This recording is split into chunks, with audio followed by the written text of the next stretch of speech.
بسم اللہ الرحمن الرحیم۔ السلام علیکم ناظرین، اس وقت جو اسرائیل کی بدمعاش حکومت، غاصب حکومت اور بلا جواز حکومت جو بیت المقدس میں ظلم اور بربریت ڈھا رہی ہے، پورے عالم اسلام کو جھنجھوڑ رہی ہے کہ ہمارے وہ اسلامی استامن ممالک کدھر کھڑے ہیں۔ کیا اب اس دنیا میں صلاح الدین ایوبی آئے گا، محمد بن قاسم آئے گا، طارق بن زیاد آئے گا، یا وہ ہمارے مجاہد اسلام آئیں گے جنہوں نے اسلام کا پرچم بلند کیا؟ اب وہ نہیں آئیں گے۔ اے عالم اسلام، اے مسلمانوں،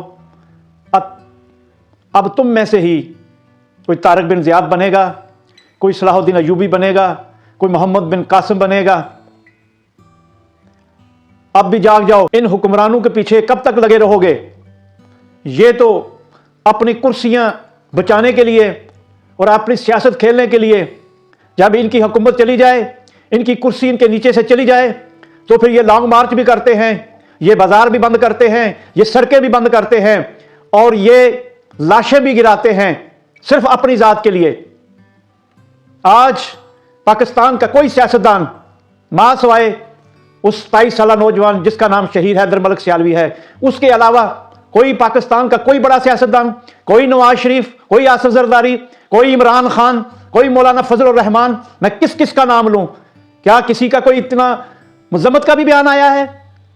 آج تو اعلان جنگ ہونا چاہیے، جہاد کا اعلان ہونا چاہیے، وہ جہاد جو ہمارے اسلام کے 5 ارکان میں سے جہاد جو فرض ہے ہم پر، اس کا نام ہی نہیں لے رہے۔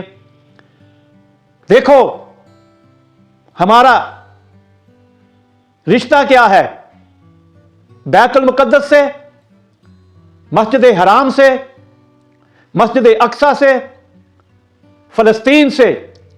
ہمارا رشتہ اس وقت ہے اور رہے گا جو قرآن پاک کی آیت ہمیں بار بار یاد دلا رہی ہے۔ سبحان الذی اسری بعبدہ لیلا من المسجد الحرام الی المسجد الاقصی، وہ بار بار بلا رہی ہے۔ جاگو مسلمانوں، اور بالخصوص پاکستان کے نوجوانوں، ہمارا رشتہ کیا ہے؟ پاکستان کا مطلب کیا؟ لا الہ الا اللہ۔ کون ہمارے رہنما؟ محمد الرسول اللہ۔ یہ پاکستان آنے والا جو ابھی 27 رمضان آئے گی، 27 رمضان المبارک میں بنا تھا، یہ ہمارا پاکستان ایک کلمے کی بنیاد پر بنا تھا۔